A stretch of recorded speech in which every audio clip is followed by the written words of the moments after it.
তো চলে যাচ্ছি মহিম ভাইয়ের কাছে আবারও, যে আমরা অনেকগুলো প্রশ্ন করছিলাম, অনেকগুলো প্রশ্নের উত্তর পাচ্ছিলাম। তো একটু আগে যে আমরা বললাম যে রিপেমেন্ট এবং ইন্টারেস্ট অনলির মধ্যে পার্থক্যটা আমরা জানলাম। তো এক্ষেত্রে নতুন যে ল্যান্ডলর্ডরা আছে, তো সাধারণত তারা কি টাইপের ভুল করে থাকে? হ্যাঁ, এটা খুবই গুরুত্বপূর্ণ একটা প্রশ্ন।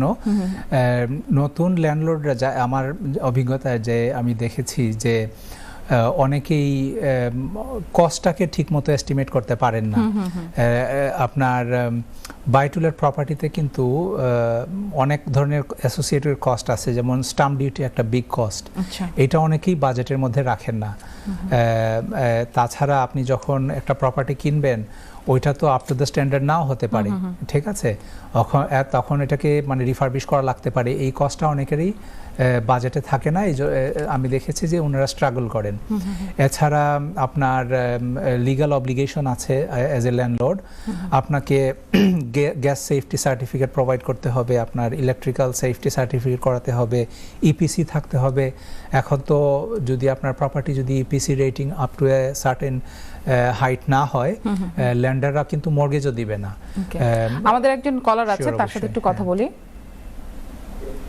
দর্শক আসসালামু আলাইকুম, আপনি আপনার নাম বলে আপনার প্রশ্ন করুন মহিম ভাইয়ের কাছে। জি, আসসালামু আলাইকুম দর্শক, আপনি শুনতে পাচ্ছেন? মনে হয় লাইনটা আমাদের কেটে গেছে, তো আমরা কন্টিনিউ করি। No problem. তো যে এই যে লিগ্যাল অব্লিগেশন যেগুলো আছে, একটা প্রপার্টিকে কিন্তু আপ টু দ্য স্ট্যান্ডার্ড রাখা ল্যান্ডলর্ডের দায়িত্ব। এটা অনেকেই মানে চিন্তা করেন না বা মাথায় রাখেন না।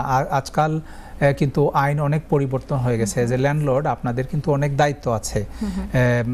আগে যেরকম ছিল যে প্রপার্টি অনেকেই মনে করতেন একটা প্যাসিভ মনে হয় ইনকামের সোর্স, আমি একটা বাড়ি কিনে ফেলবো আর কাউকে ভাড়া দিব, আমরা রেন্টাল ইনকাম পেয়ে যাব। এটা কিন্তু এরকম না। এখন ল্যান্ডলর্ড বা আপনার যে প্রপার্টি বিজনেসটা, অনেকের ক্ষেত্রে এটা কিন্তু ফুল টাইম বিজনেস। তো এই জন্য এই ব্যাপারে সচেতন থাকাটা খুবই গুরুত্বপূর্ণ। না হলে কিন্তু ল্যান্ডলর্ডরা আমি দেখেছি যে অনেক সমস্যার সম্মুখীন হতে পারেন আইনগত দিক থেকে। আরেকটা ভুল যেটা আমি দেখেছি যে করে থাকেন ওনারা, ওভার এস্টিমেটেড রেন্টাল ইনকাম। যেমন মনে করেন অনেকের অ্যাম্বিশন থাকে, ওভার অ্যাম্বিশন বা ওভার এনথুজিয়াস্টিক হয়ে ওনারা মনে করেন যে আমি বাড়িটা কিনে ফেলবো, আমি এক্স অ্যামাউন্ট অফ রেন্ট পাবো মান্থলি, কিন্তু দেখা যাচ্ছে প্র্যাকটিক্যাল ক্ষেত্রে যে রেন্টাল ইনকামটা হয়তো কম আসছে। ঠিক আছে।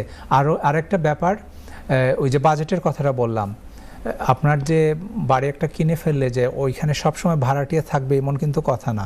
অনেক সময় যে মানে ভাড়াটিয়া নাও থাকতে পারে, আপনার 1 বছরের মধ্যে এমটি থাকতে পারে, হ্যাঁ, রক্ষণাবেক্ষণের একটা বিষয় আছে। এবং অনেক সময় এটাও হয় দুঃখজনক হলেও যে ভাড়াটিয়া কোনো কারণে ভাড়া দিতে পারছে না বা দিতে চাচ্ছে না। হ্যাঁ, এখন ওই সমস্ত ক্ষেত্র কিন্তু মাথায় রেখে ল্যান্ডলর্ডদেরকে প্রপার্টি ইনভেস্টমেন্টে আসতে হবে। It's not easy, it's rewarding, risk তো থেকেই যায়, কিন্তু এই সমস্ত প্ল্যানগুলো আগে থেকে করতে হবে যে আমাকে যদি এই সিচুয়েশনে যদি আমি পড়ি, তাহলে আমি কিভাবে আমি এটার মোকাবেলা করব, এটা কিন্তু আগেই প্ল্যান করতে হবে। দর্শক, আপনারা অনেক